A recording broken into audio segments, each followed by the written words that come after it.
In today's wee little video, because I know you guys love chemistry just as much as I do, we are going over vitamin C as an antioxidant and a little bit about the vitamin C glutathione vitamin E antioxidant cycle that is keeping your cell membranes and fragile fats and your DNA healthy and safe from free radical damage and oxidative stress and inflammation and all that nasty stuff. And I'm really sorry today. I don't know why I literally sound like a smoker. I'm losing my voice, but we're just gonna have to roll with it. So starting this video off, let's actually look at the chemical structure of vitamin C and figure out how it actually is able to act as such a powerful antioxidant. So vitamin C, or ascorbic acid, as you can see, it has these two hydroxyl groups right here. So this bond OH, this is a hydroxyl group. And these two hydroxyl groups are literally the only reason why vitamin C can act as an antioxidant. Within this OH bond, this oxygen-hydrogen bond, there is a hydrogen atom, obviously, and there is also an electron. So what happens is these reactive oxygen species, these oxidized fatty acids, free radicals, if these bad, unstable oxidized species start showing up in your body, they're so damaging to your health, to your DNA, your lipids, your proteins, your enzymes, to your biomolecules, because they are missing an electron. They're oxidized.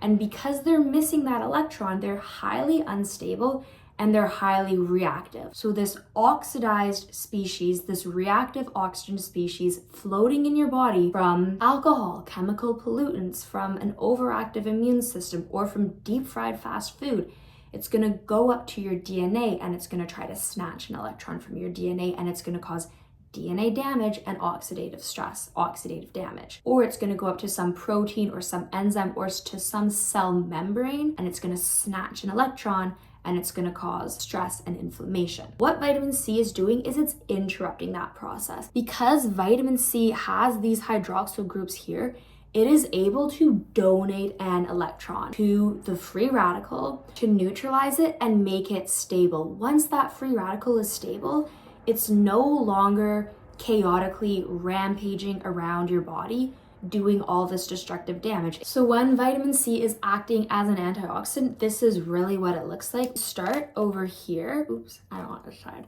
We start over here with our two hydroxyl groups intact. Over here, there's some free radical, so let's just make him angry. Here's your free radical. He's got a lone pair electron. There's his lone pair electron and his negative charge. Very, very, very angry. Vitamin C says, here you go, little fellow. I'm gonna give you some electrons and you're gonna be okay and happy again. Now he's got his two electrons. He's happy, he's neutralized. He's not gonna destroy your body anymore, which is great. But now we've used our vitamin C. So we have vitamin C has given his electrons and his hydrogen is gone. Now we have dehydroascorbic acid, and it's dehydroascorbic acid because dehydrogen, these hydrogens are gone. So this is dehydroascorbic acid. It's got two carbonyl groups over here, and this is our spent vitamin C. This cannot act as an antioxidant. How is it supposed to do that? There's no excess of electrons over here that he can give to anything. This has no antioxidant functions. If we want to reactivate our dehydroascorbic acid into actually active, useful vitamin C, we have to go through the enzyme dehydroascorbic acid reductase, and that enzyme is going to use reduced glutathione to reduce the carbonyl bonds here and bring us back over here. So that process is going to use the enzyme dehydroascorbic acid reductase, and it's going to use two reduced glutathione molecules just to regenerate our vitamin C. And that brings us into the next little part of this wee little episode, the vitamin C, glutathione, vitamin E, antioxidant cycle. This is actually one of the most exciting antioxidant systems in your body because there are a lot of little biohacks that you can do to make this process more efficient. So here's vitamin E, vitamin C, glutathione, and then we have NADPH over here. You can increase your body's glutathione levels by taking this supplement called N-acetylcysteine. Glutathione as well, it is a tripeptide, so it's made up of 3 amino acids. These are glutamine, cysteine, and glycine. Glycine, you can get a lot of glycine in collagen, in bone broth, in gelatin. Glutathione and cysteine, these are both very high in animal foods, so like steak, salmon, sardines, eggs, a little bit of milk and cheese as well. And then vitamin C, obviously you guys already know where that comes from. Nice fresh tropical fruits and vegetables. And then vitamin E, this is a fat soluble vitamin. You get a lot of vitamin E in almonds, walnuts, pistachios, avocados, olive oil, other seed oils. Anything that is high in fat is likely also high in vitamin C. And what this antioxidant cycle is like really specialized at doing is it's really good at protecting the fragile fats within your cell membranes. It prevents lipid peroxidation, which essentially means some reactive oxygen species shows up in your body. It's floating around your cells. It's floating near the fragile fats within your cell membranes, and it is angry, unstable, and highly reactive because it has an unpaired electron. What that reactive oxygen species is going to do, it's going to float on over to the lipids within your cell membrane, and it's going to snatch an electron from the fragile fats in there, and it's going to cause lipid peroxidation. Your cell membranes have hundreds of fatty acids within them. So as soon as that reactive oxygen species steals an electron from this one fatty acid, now that fatty acid is oxidized. He's missing electron. He's damaged. What he's gonna do now is he's gonna reach on over to his neighbor fatty acid and he's gonna steal an electron. Now his neighbor is oxidized. So this new guy over here that's just been oxidized is gonna do the exact same thing. This is why free radicals can be so damaging to cellular health, is because as soon as that one lipid molecule has become oxidized, he's just gonna initiate this chain reaction of lipid oxidation. And now you have this huge chain reaction of oxidation propagating across your cell membrane. Everybody's stealing everybody's electron.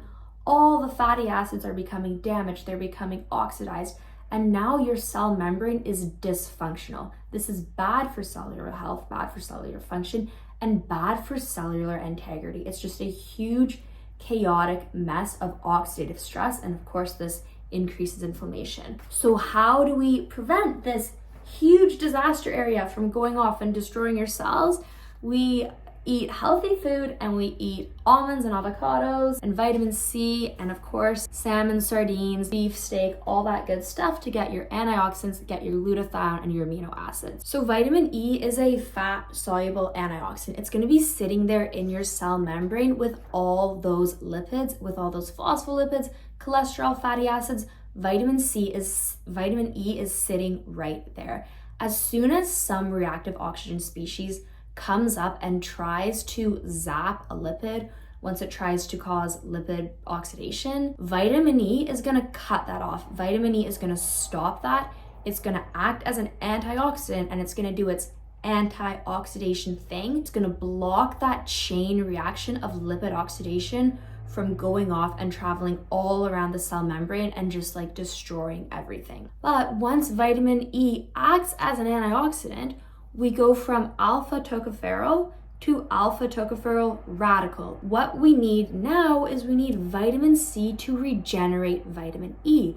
So ascorbic acid comes along, and ascorbic acid reduces the alpha tocopherol radical back into active vitamin E. Once, of course, vitamin C does that, once vitamin C is regenerated alpha tocopherol, now we have dehydroascorbic acid, or we have ascorbyl radical. So he is not able to do very many antioxidant functions until he's regenerated into active vitamin C ascorbic acid. Now we use glutathione to regenerate ascorbyl radical into active vitamin C ascorbic acid. So we have two reduced glutathiones up here.